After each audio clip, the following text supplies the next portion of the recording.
अदि मथंग दा rising tone दा इनपतम ओइरे इनपतम ओइ मतम सिदा राइजिंग टोन इनप चैतप आई इंग्लिश दा आई ग मानरे अदुना फॉलिंग टोन ओरदी इनप लुम से ई ग माने अदुगा राइजिंग टोन होइता गरी इनप चैतप सी आई ग मानरे सी करी मरंगी इनप सिदा लुम हापिनो हाइबसी हान ममांग दा मयाम नैना जगरे सिदैदा संतोकना हाइद्रे मसी करिनो हाइबदा मपु ओइब नापु इंग्लिश दा हारगा पोसेसिव केस ओइबगनी से हान ममांग दा नैना खरे मथंग दा मुसिदैदा निंगसिंगदबदी सिदैदा चैतप सिंग द राइजिंग टोन सिदैदा आतप इनप उनप येतनप चैनप ओतनप सौनप नुंग अदा मसी करी ग मानरे इंग्लिश दा आतपना ए ग मानरे इनपना आई ग मानरे उनपना यू ग मानरे येतनपना ई ग मानरे चैनपना ई आई ग ओनपना ओ ग मानरे सौनपना ओ इ ग मानरे नुंगना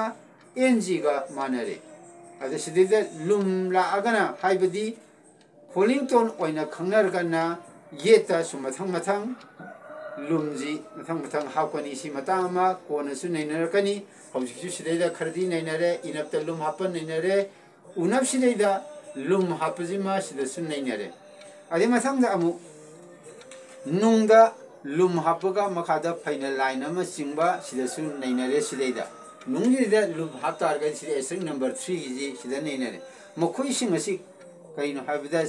चैतप सिंगनी अदुना अखोना चैतप नैनबा सिदैदा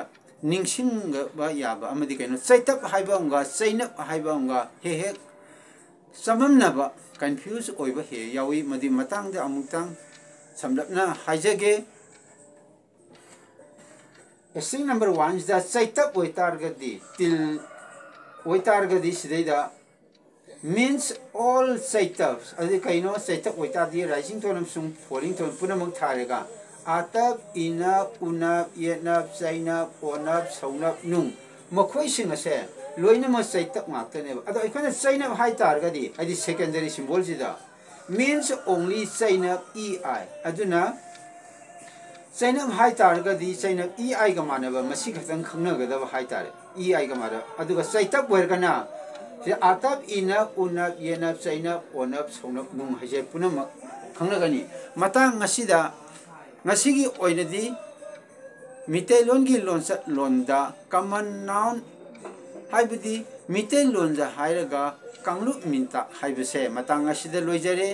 चैनल असिगी ममिंगना मितै मये मितेलोन कौजै चैनल असिबु येंबिरिबा खुनिंग पुंगांग खम परमेश्वरने इकाई खुमनबो उचरी हानबा येंबिबो चैनल असि हानबा येंबिबो ओइरगदी लाइक तौबिउ सब्सक्राइब तौबिरु मितै लोन के मतांगदा मितै मे के मतांगदा मथंग मथंग अपलोड तौजरखिगनी अवना पाहाबिरु हराउना लक्ष्य जगनी ngasiगदी मयाम पुनौपु इकाई खुंदजबगो लोइनना मसिदी लोइसनजरे